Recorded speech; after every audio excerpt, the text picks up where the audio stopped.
Welcome to Not Your Ordinary Parts, a podcast where we talk about hard things associated with the human experience with the goal of increasing awareness, growth, and healing. You may hear information from professionally licensed therapists, life coaches, healers, doctors, etc. This information is not medical advice or therapy and is not meant to replace actual therapy or instructions given by a doctor or personal therapist. I'm your host, Jalon Johnson. My guest today is Guy Finley. Guy is the author of 45 books and video audio programs that have been translated into 30 languages and have sold millions of copies worldwide, including his international bestseller, The Secret of Letting Go. Guy is the founder and director of Life of Learning Foundation, a nonprofit center for spiritual discovery located in Southern Oregon with tens of thousands of online newsletter subscribers worldwide. Through Life of Learning, Guy has presented over 7,000 unique self-realization seminars to thousands of grateful students throughout North America and Europe over the past 30 years and has been a guest on over 1,000 television and radio shows, including national appearances on ABC, NBC, CBS, CNN, and NPR. So, Guy, welcome to the show. Thank you so much for being my guest. It's my pleasure, Jalon. I gave a bit of an introduction, but so that the audience can get to know you a little better, could you give us a little bit of background about yourself, please, sir? It's so boring, man. It is. I mean, I get it, particularly that, I would have what you might call a colorful history. But in a nutshell, I was born and raised in a very, very successful show business entrepreneurial family. My father, Time Magazine Man of the Year. I, as a child, spent time with all the children of the celebrities of the day, most of which, by the way, nobody even knows their name anymore. I've been transported into another time where the time that I spent in my formative years, no one even remembers it happened, which is just as well. I followed a path of a bifold path. There was always a singular path in my life, Jalon. From the time I was 6 years old, I had a spiritual inclination. And there were many, I guess you would call them religious or mystical experiences by the time I was 12 or 13 years old, and it hasn't abated. And I loved music, and my career at an early age followed this marriage of my wish to express the highest emotion I could through music. I didn't know, it never dawned on me that I would grow into a writer of books or become known, as it were, as an author and teacher. But I got lucky. I spent time on Motown Records. My partner and I, the first white soft rock artists ever to sign with Motown. Rare Earth signed about the same time. They had the first hit. And then I wrote music for motion pictures and television. I worked with Neil Diamond and Tom Catalano over at RCA after I left Motown. And then I quit. I left everything around the age of 29. I was living in a beautiful home in Malibu with all the accoutrements. And I realized one day that I had become a slave of the thing I loved. I had to write music to support myself at the level that I imagined would make me happy. And I saw this great contradiction that at last I could no longer reconcile. And that is, how do I become someone who has to serve what he thought was going to free him? Because I thought music and being successful and hanging out with Mr. Gordy and the gang at Motown, that was going to be it. And it wasn't it. It was far from it. And then I basically quit. I started traveling. I went and dusted the feet of more people in India than I care to tell you about with my forehead, that I might somehow be shakti potted awake. Something might happen. I go, suddenly I'm illuminated. I wanted to understand the contradictions that plagued me my whole life. How is it that people with so much are so unhappy?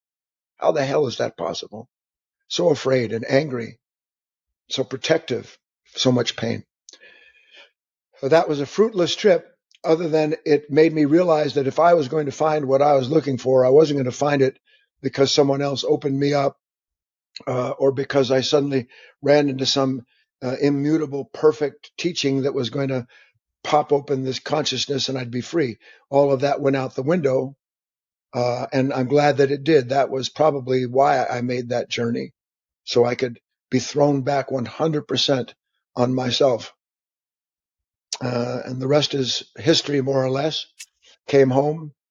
Not there long after, I had the good fortune of meeting a truly beautiful, illumined, and I'd call him a Christian mystic, an awakened man. I spent 15 years working with him. When he died, he had given me instructions, and I followed him to the best of my ability. And here I am on July 18th, 2023, talking to Jalan. And that's my story, and I'm sticking to it. Thank you for that. When I was doing some research on you, I did see that you had produced music, and you had even worked with Diana Ross and Debbie Boone, the Jackson Five, and you had composed your own albums as well with Motown and RCA, and I thought that that was quite incredible. Uh, if I'm lying, I'm dying. Yeah, I did all that. Uh, it was all everything is grist for the mill, Jalan. Everything, and anything that doesn't become grist for the mill gets stuck in your craw. Everything is meant to be a lesson, learned, transformed. On you go, on you go, on you go. A true spiritual aspirant first looks for campsites made by others, moves into those campsites and realizes that he's not going to find, she won't get what they thought they would there in those campsites, and eventually has to leave those campsites without any idea where it is they're going, other than they know what doesn't work. This is a big theme in all true traditions. Not this, not that, not this, not that. And eventually you get to a place where you realize that's what the mind likes to do, is make campsites. Can't wait to come up with an idea, an image, the next belief, the next thing that's going to save me and rescue me, until you realize that what you need to be rescued from is yourself. And what yourself is always doing is making campsites. So the whole thing begins to collapse into a kind of new silence, where that energy isn't spent trying to build something for yourself. That energy is spent trying to discover something about yourself. Then you're at least have one good foot on the good path. Speaking about that, you mentioned that you realized that everything that you had wasn't giving you happiness or fulfillment as a Clearly, young man, and you kind of went on a journey looking for fulfillment. Um, and you spoke about this a bit, but what was it? Do you feel like you were missing, and did this journey enable you to find it? it's so hard for us to understand things that one day will be so clear they're unavoidable. I was missing myself, Jalen. Mm. And the reason I was missing myself is because I thought myself depended on what others thought of me, what I owned, how I was perceived by people, so that I was a man owned by the conditions that he believed he could control, and thereby change his experience of life. Our experience of life is a direct reflection of our consciousness in the moment that life gives us what it does. And if our consciousness doesn't change, It doesn't matter what life gives you because A, it'll never be enough. And B, if it is enough, you'll live in fear that it'll be taken from you. So it's it's always a question of understanding. I wanted to be a man who had his own life. Period. And every event in my life, as in yours and everyone else's, when we're finally willing to see it, is a direct reflection of that.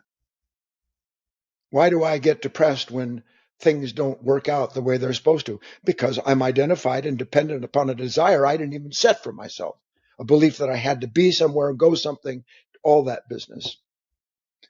Then one day you realize, well, what kind of life is this where I'm always afraid? I'm always looking behind me to see if something's catching up, and at the same time looking ahead of myself to find some place where what's chasing me won't get me. It's unending. And I didn't want unending suffering. I wanted to understand my suffering. And there's a big difference. You can't run from suffering and ever understand its real source.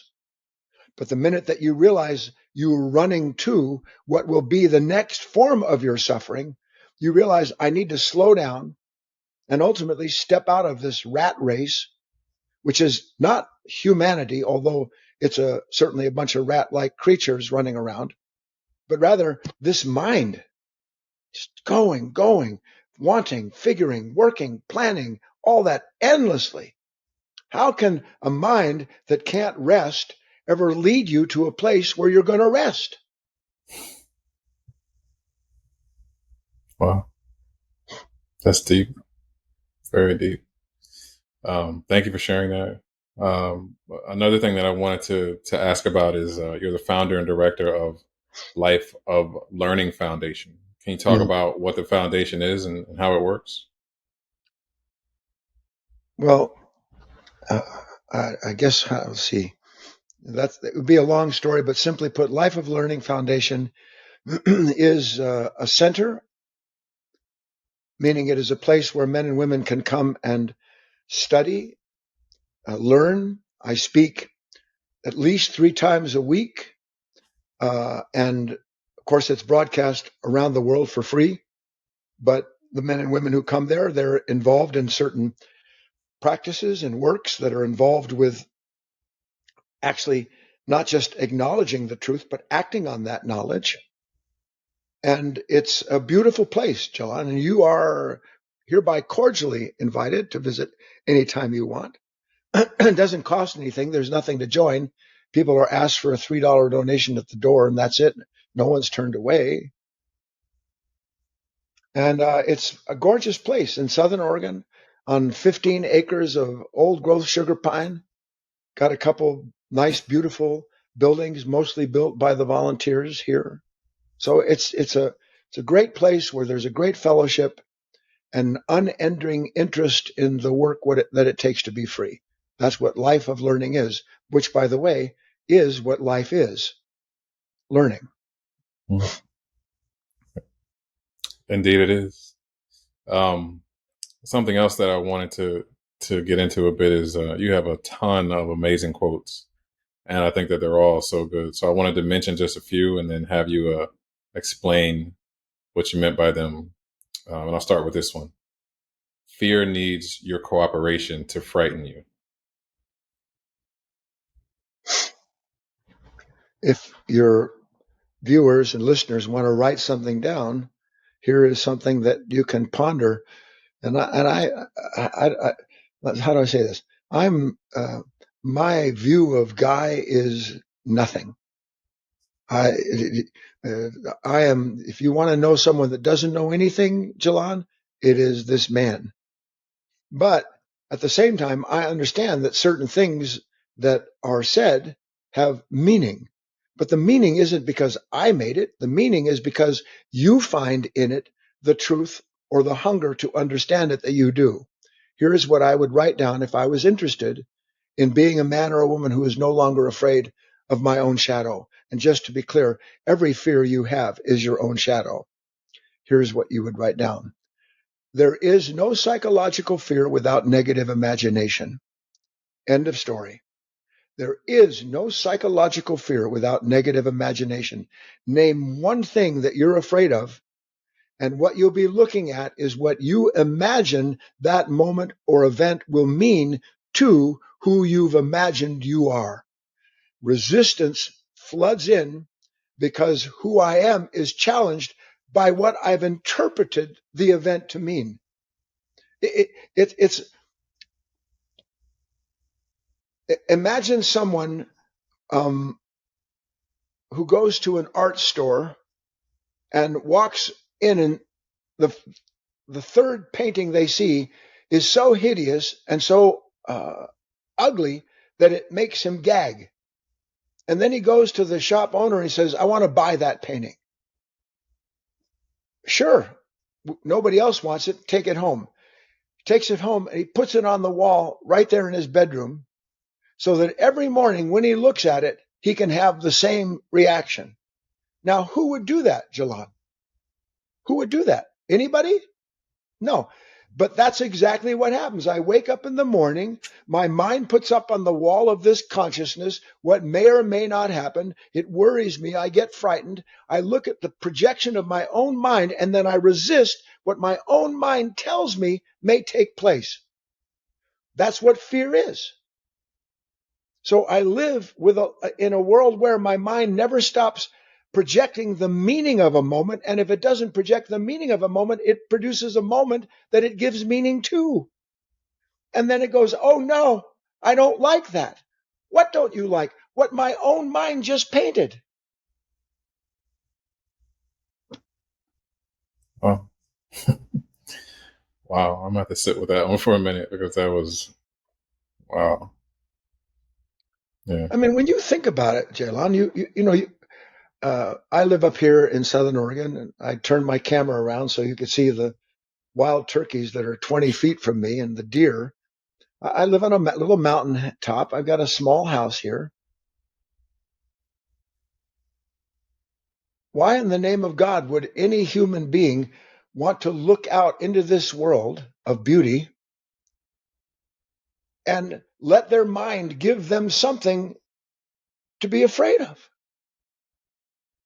Whose attention is it, Jalen? Jalon, whose attention is it? Is it my attention?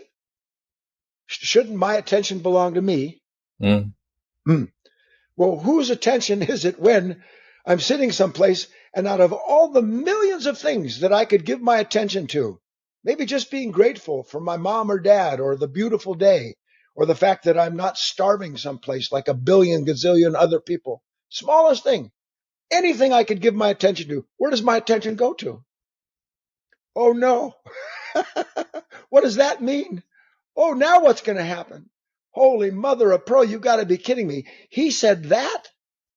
And then you start to realize, well, why would I give my attention to something that when I give it to that, I'm tormented, unless something in this unconscious nature wants to experience just that. And it does, which we can't believe about ourselves. I've been talking, uh, God, I'm 74. I've been talking for almost 45 years. Started when I was 29 years old, giving talks. In all of those years, I have almost never met a person who believes for a split second, at least at the outset, as you wake up, you discover it's true, that their own mind, without them knowing it, is set against themselves. Nobody believes that's true, in spite of the evidence that everything we do to rescue ourselves becomes the next things that wrecks our life. And we don't see the loop. And until we wake up, back to what I said, no psychological fear without negative imagination. Translation, unless I'm dreaming about something, I can't be in a nightmare. And if I'm dreaming about something, is anything I dream about going to end this proclivity to be in conflict with life? Or is the answer to living in a dream to realize I'm in a dream and sweet God, please help me wake up? Because until I wake up, it's a fool's game. Wow. Wow. Wow. Wow. Um, That was a very profound answer, and so much to think about. So much to think Yeah, about. the heart swells, doesn't it? The heart gets Mm, full when you hear things that you know are true. That's not true because right, I'm saying it. right. Uh, Here you are. I don't know where you live, Jalan. I'm in Florida, So you're in Florida. South I, Florida. I'm coming to visit Florida in 2 weeks. I am. I may start giving talks out there, Okay. but that's another story. So I hear the truth. It's not Guy's truth, not Jalan's truth. It's nobody's truth. It's God's truth. And if I hear it, I resonate. Mm, If I resonate, then how could it be that I'm resonating with this strange old dude living in Southern Oregon someplace? We couldn't come from more disparate, seemingly, paths, and yet here we are, brothers. How's that possible? Unless there's another kind of brotherhood, another altogether different kind of relationship that exists at a spiritual level. But most of us don't know about that because we're too busy trying to belong to our own brotherhood, whatever that is, so that I can be unique. And in my uniqueness, make sure I'm separate from everybody else that doesn't see life the way I do. And that's called hell, which is planet Earth right now. said that. Oof. All right. Let me go on to the next one here. Um, Look, man, we can go wherever you want to go. Okay, we don't have to go anywhere special. It's all special when two men meet like this. I agree. I agree. I love the way that you're answering, and the feeling that you put behind it. I mean, because what you're saying is deeply profound and vastly true, but also you give it so much life in your delivery, and I think that is, like you said, what makes the heart swell, because you understand that it is truth, and it's not your truth or my truth. It's That's just it. just truth. It's just sitting there like a big cup of water to drink from. If we can just get our aversion to picking up the cup, because sometimes the cup's bitter, as you know. Mm, Just like Christ said, "Would that this cup could pass from my lips, but nevertheless, not my dream, not my imagination, not my will, but your will." And then right. when you start realizing that the will of the moment that is busy revealing you to yourself is doing so to heal yourself, then you stop being afraid of what the moment seems to be like, because you realize the only reason it seems to be something bad is because there's something in you busy rejecting it because it's not sustaining the image you have of yourself. One day one day you'll gag on the image of yourself. This is an important thing. We're busy perfecting them. I got to look right, I got to sound right, I got to dress right, I got to everything got to be right, got to be right. So humanity worships appearance instead of understanding being doesn't need appearance. Being is appearing in another order of your own existence, where appearance is dropping down to the lowest level of humanity. Even if you're at the biggest plutocrat that ever lived, you're still an imitator. You're still afraid because imitation is fear. Fear of what? That I won't live up to what I'm imitating. Wow. Man. Whew. These are some nuggets that you're dropping, bro. Good Lord. It's just good. It's all good. It's just Yeah, all good. It's all it good. is. It is. It's hard to say how good it all is, honestly, but that's what you already sense and know to some extent, as do I know and sense to some extent, but there's no end to the good with a capital G. No end to it. That's the marvelous journey, is discovering that you are intended to always be made in the moment into someone with a new understanding of who you were the moment before, because you're in a you are a participant actually in creation itself, and you are being recreated moment to moment, and you know that. And if you're being made new, Christian terms, being reborn moment to moment, And whatever is new and reborn doesn't have a past to worry about. It's too busy being reborn again, being given life again, experiencing itself with a new set of eyes that were already there, but that weren't open. And so it's kind of like, open, open, open, open, open. And that's what happens. You just kind of, you open. You open. The words fall apart at a certain point, but that's what happens. Everything's an opening, or the way we are, everything is a closed door. Yeah. Yeah. Which would you rather have, Jalon? I'd rather have the openings over and Yeah, over no and kidding. over. All you got to do is pay for it, brother. That's all you have to do is pay for it. That's right. Yeah. All right. Here's another one.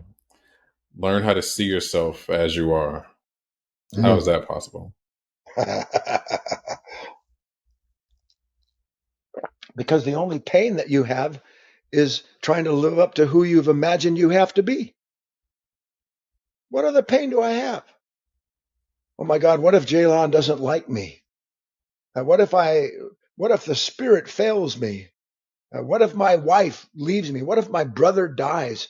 What if the economy crashes?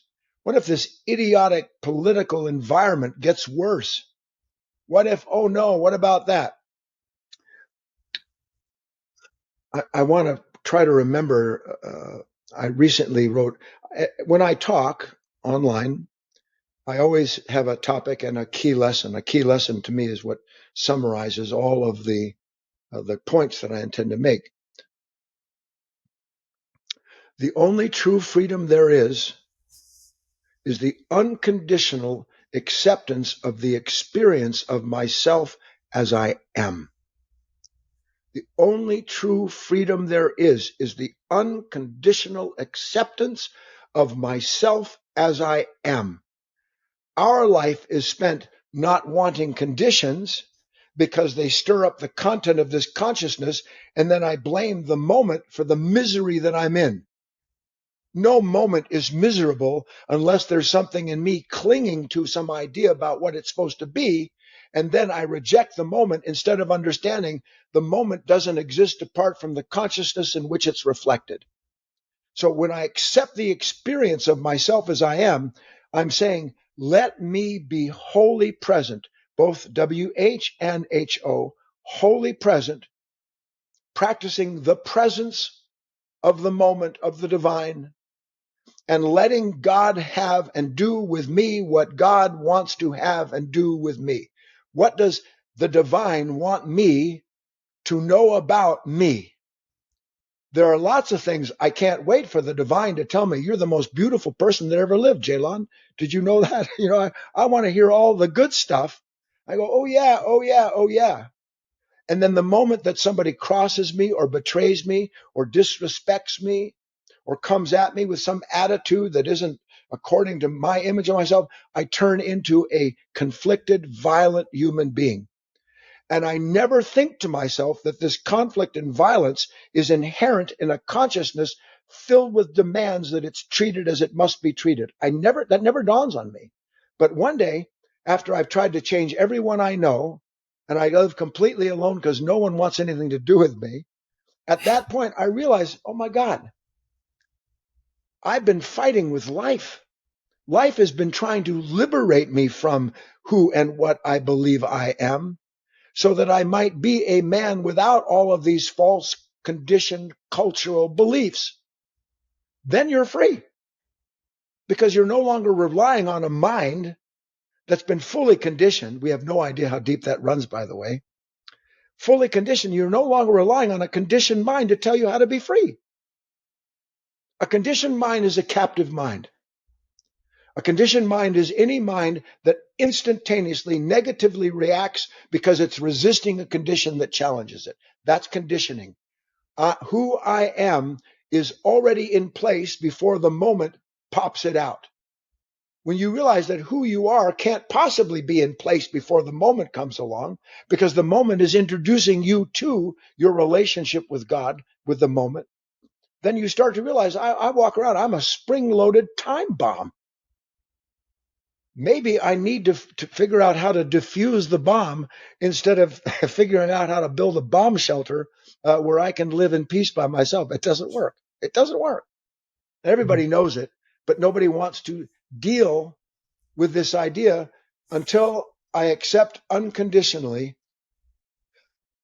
what happens in me every moment of my life without blaming someone for it, without hoping a day will come when I won't feel like that anymore. That's all resistance.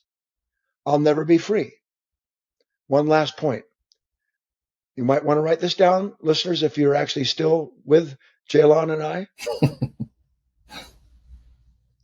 Resistance can't learn. If I resist a moment by identifying with that negative reaction, I have cut myself out of any possibility of discovering anything about myself through that moment.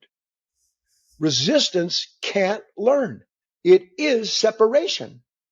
Only in our mind, resistance seems to prove difference between myself and what I don't want. Resistance doesn't prove difference between myself and what I don't want.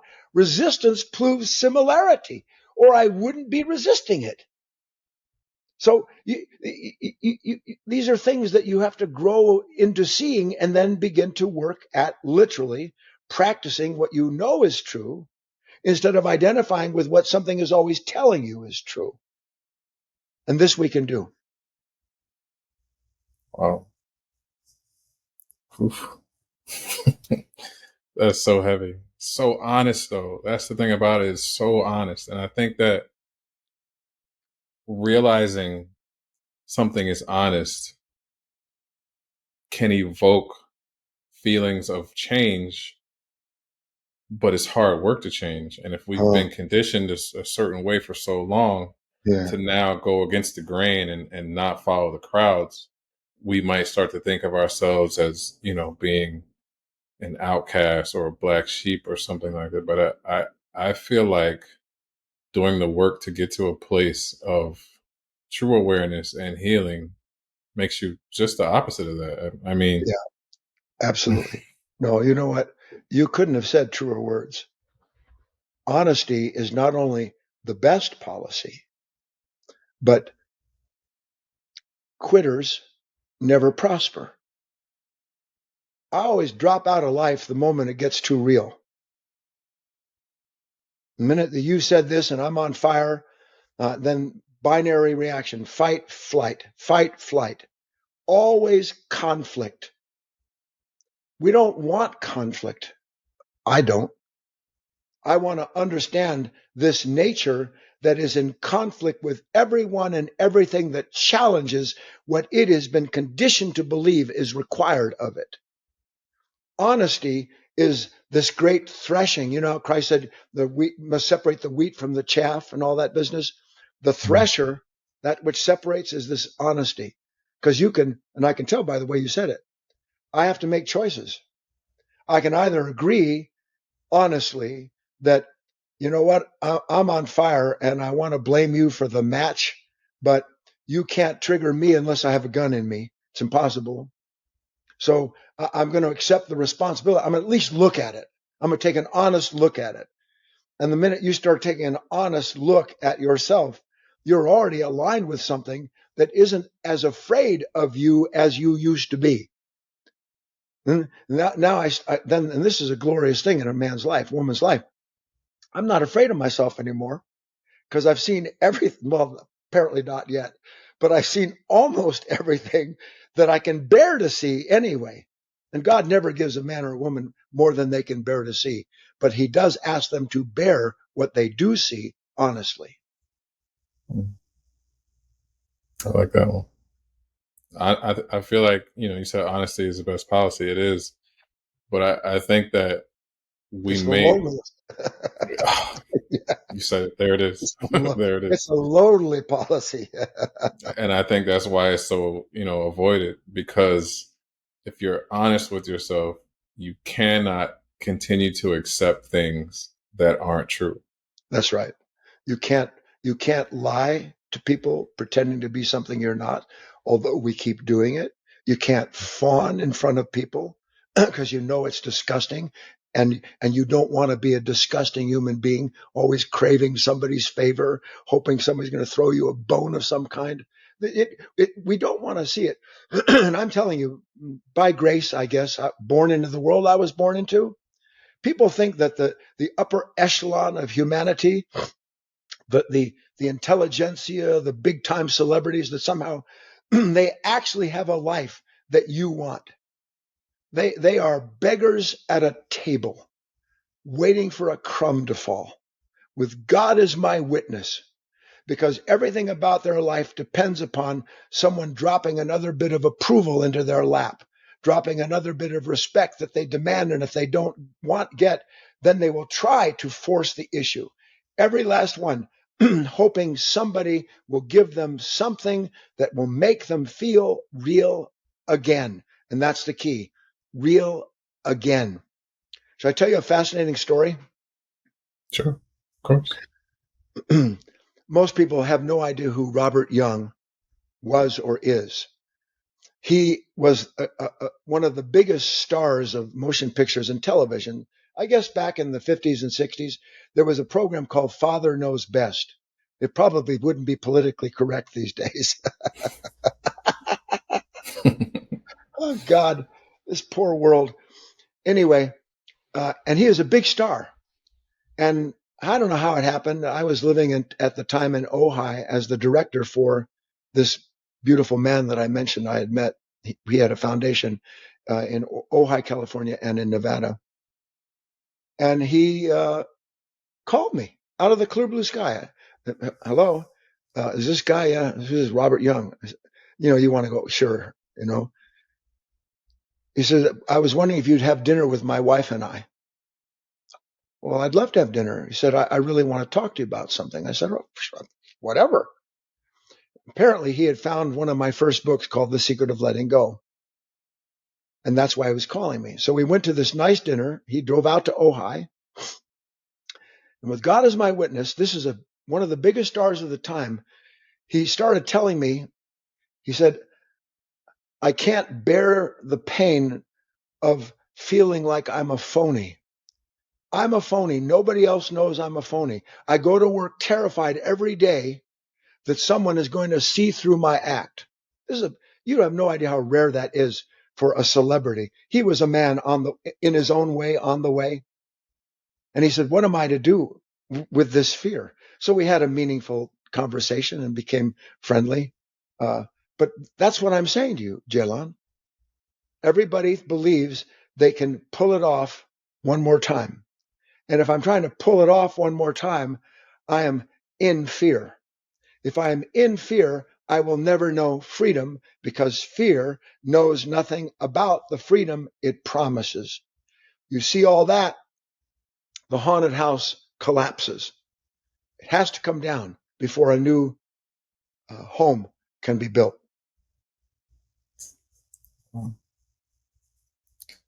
I think it's difficult, or it may be difficult for some to conceptualize that people who have it all, quote unquote, um, are miserable. I know. Of course it's difficult, because, oh, sweet God, what else I need, in quotes, I need time. I need time to get there. I need time to leave here. I need time to change my mind and my heart. And that is the great illusion, and the great unseen father of fear is this idea that there will be a time to come when I get, do, or own something, that I won't be who I am now. Because who I am now is what imagines that time to come, who makes of, as Christ said in the Old Testament, thou shalt have no graven images. What does that mean? You will not look to images in a time to come of any fashion or form to worship. And when I live for who I will become, because I'll have this, that, or the other, is that not an image, Jalon? It is an image, and I worship it. And by the way, because I worship it, I live in constant fear that that God that has been made in my own image, I might add, is going to betray me. And it always does. And it's the eventual discovery that that God made in our own image, meaning what my mind imagines it's going to free me, it's the discovery of that that finally leads me to realizing this doesn't work. What I imagine about myself, who I've been, how terrible I was, or how great I'm going to be, all of that has to go out the door in favor of a simple, in quotes, uh, action that takes lifetimes to understand. How can I be aware of myself as I am and allow this light that is showing me myself as I am to do what only that light can do, which is to change, transform the darkness that it reveals? And that's right out of scripture too. The light dwells in the darkness doesn't understand it. Of course it doesn't, because the darkness is a light unto itself.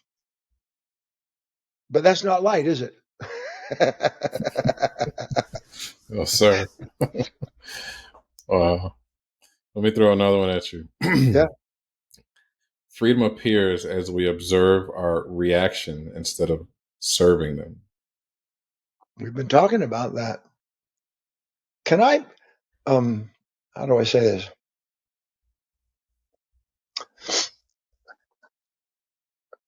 As a race of beings, we have fallen and continue to fall. If there's any doubt in your mind, look at what we even call religion today.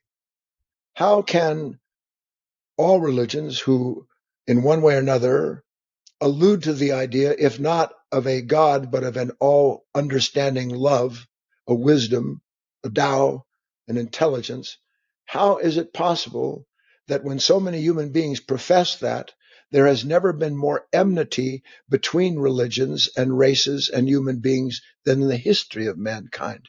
It is accelerating, not decelerating. A man or a woman goes to church or to the mosque, and they're filled with Allah or whatever the spirit is that's come for them. And then they get in their car and somebody cuts them off and they'd like to kill the person that cut them off. Unable to see that 2 seconds ago, praise God, praise Christ, Allah, out the window. Why? Because the reaction takes over the consciousness that produces it. And when the consciousness that produces the reaction has the reaction, it has to justify the reaction. So now I find myself justifying an anger that is killing me, separating me from all possibility of any form of uniformity. And when I justify and excuse my reactions, I actually believe that there's an intelligence in being on fire, an intelligence in hating another human being. Any man or woman who hates or fears another human being is asleep, not to be judged, just asleep. When you know that, you stop judging people who judge you because you know they're in more pain than you could possibly imagine, and you wouldn't want to add to that. That's called real compassion, because you have to lay yourself down for the sake of someone who doesn't even know it's possible to do that. And you can't go around saying, I laid myself down, I laid myself down. You bear silently the crucifixion of that moment for the sake of that which you're honest about and know is true. That's the whole thing. That is. For now. For now, you're right.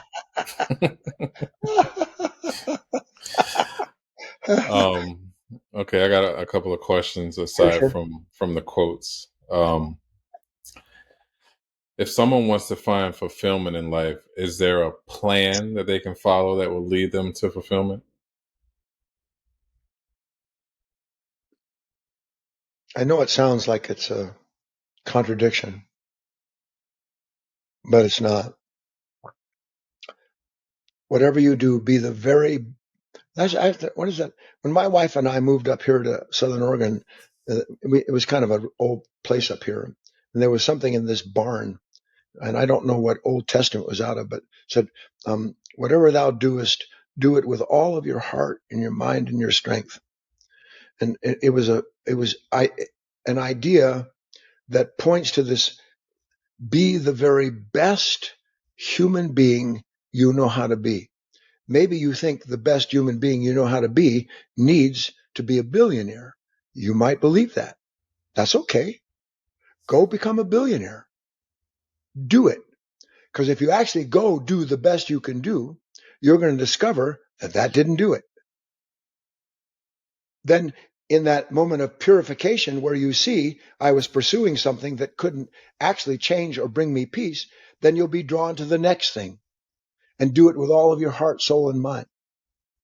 And that's what it means to be educated about yourself, because life will present you with things that draws you to it, and you will draw to yourself your education of the soul.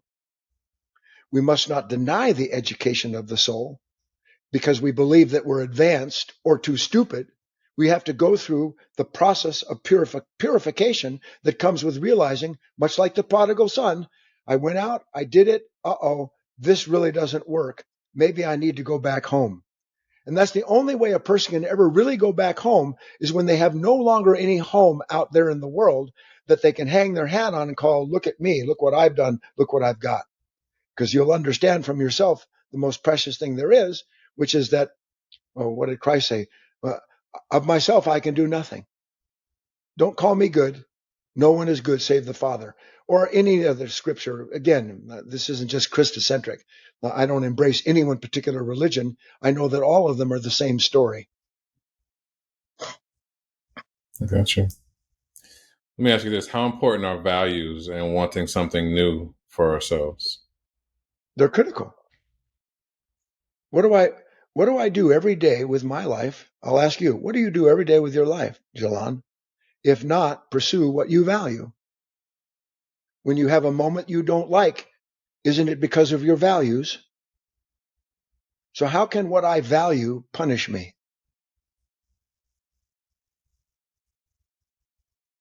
Oh.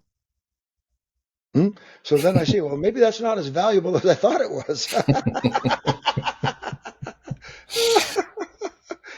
Yeah. she spoke to me. She was rude. And what's this reaction? It's what I value. What do I value? That you treat me the way I want to be treated. And my value makes me a victim of every human being who doesn't see me the way I want to be seen. That's not a good value, is it? But it's the only one I know at the time.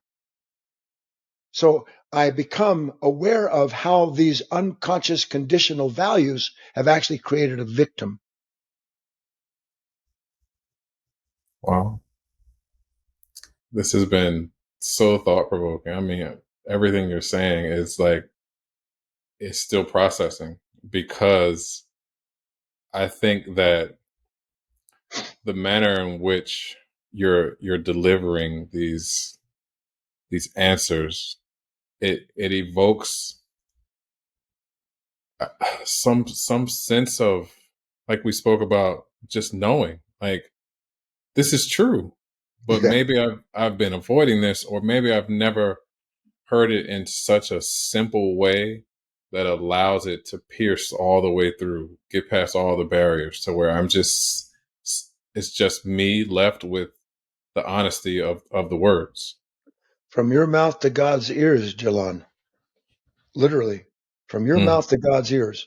Let that be a prayer. And when these things are evoked in us, it sets up a longing, and there's no question about it. That's mm, we are we are created empty and full at the same time. The longing is the emptiness, and yet there wouldn't be that longing unless there was something to create it that's already full. This is the true Tao, the true yin and yang, this constant movement of active and passive. So that's what I am. I'm an instrument of that. I'm not the creator of that. I am a creation of that that gets to enjoy that relationship if I'm willing to go through, as we've been describing, whatever God help me, and He will, I have to go through. And then you just, you know, I tell my students, buckle up, buckle up, put on that seatbelt, and don't get out of the car. Because if you'll stay in the car, you'll see the whole ride. If you see the whole ride, you won't want to go on it again. mm. That's a good And you'll one. be thankful that you don't want to go on it again. And then you'll be on something else. You'll go some other place to learn the things that wait for you there. What is good awaits any human being who will put good first. Wow. Wow. All right. So what is the secret to letting go?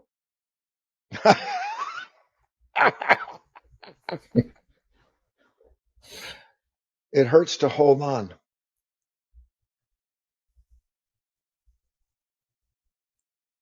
We all want to, this is the age of fast food, isn't it? We all want to drive through and get our happy meal. We want our happy teaching. We want our happy revelations. There's no such thing as drive-through deliverance. I don't care what some half-crazed, psychotic minister, priest, or rabbi, or whoever it is that tells you. Everybody wants to go to heaven. Nobody wants to die, Jalen. When you understand that, then you realize the real changes in my life, and you be the advocate. You tell me, is this true? The real changes in my life came when I would have rather avoided that moment than everything else in my whole life. But I didn't avoid it. And thank God that God doesn't care what I want to avoid. The lessons keep coming around and around and around. If I accept the lesson, I'm liberated according to what was revealed to me about myself. As I'm liberated, I'm open for the next lesson, and it never ends. Neither does real liberation. You're a preaching brother. Man, man. I'm just I'm blown away by and the funny thing is it's not so much that these things aren't known. Like Right. I know these things. Yeah. It, But where it's did they go? And then right. it's like finding an oasis. Hmm. Suddenly, oh God, that's the taste. I know it's there. Why don't I have a cup of my own to drink from? Right. Yeah. Right. Don't stop, Jalon. Don't stop. And you have a friend, not just me. You have a friend wants to see to it. Call on that friend, not on Jalon. Right. I got you. All right. So last question. If you could use your platform to encourage anyone who might be struggling with taking the next steps to explore becoming a better version of themselves, what would you say? I'd say get rid of the idea that there's a better version of you.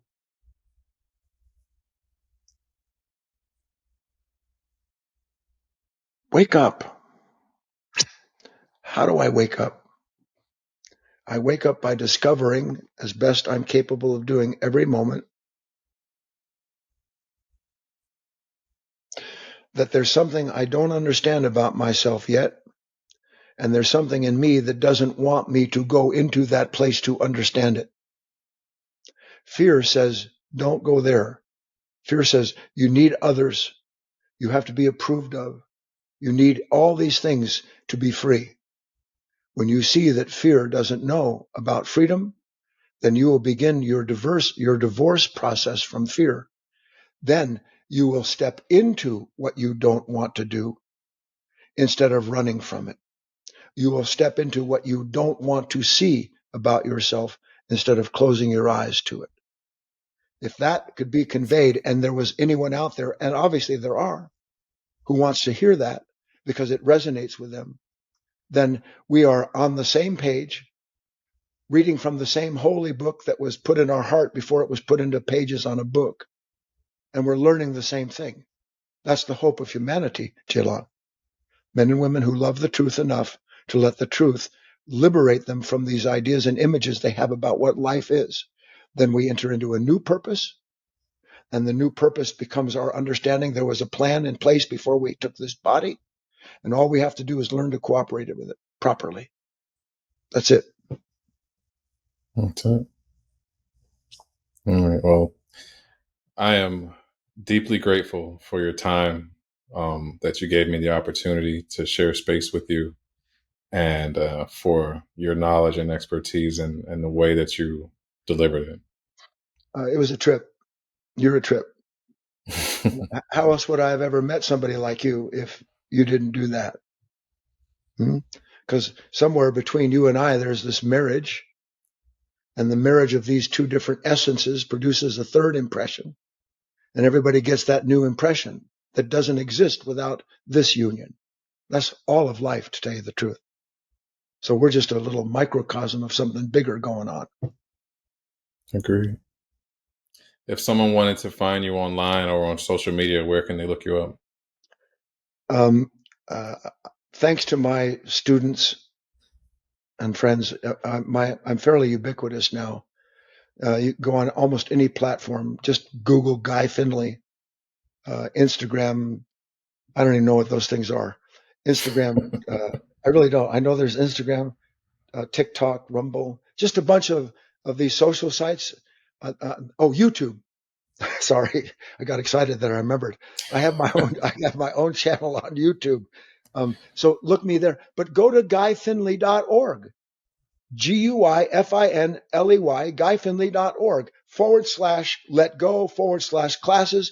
I speak 3 times a week for nothing. You can join me. We work. You go to my website. You can study there for years with the free material that's provided. So if Jalan and I have touched anything, as I said earlier, don't just acknowledge it. Act on the knowledge. I know Jalan's going to act on this knowledge. I'm going to act on what I learned while I was talking, and then we'll keep going. Sounds like a plan. It is a All plan. right. Guy, thank you so much for this. Thank you for your time, for your knowledge, for what you do, for who you are, and how you do it. It was a pleasure, Jalan, and I re-extend that invitation. If you ever get out this way, there's a light in the window for you. And if I go as I imagine, well, I am going in a couple of weeks to Florida. I'm going to look around and see. I have a lot of students and friends on the East Coast. I never go there because I don't like to travel. But I may have to go do that anyway. So you'll be the first to know, and then we can maybe do an interview live. Sounds good to me. All right.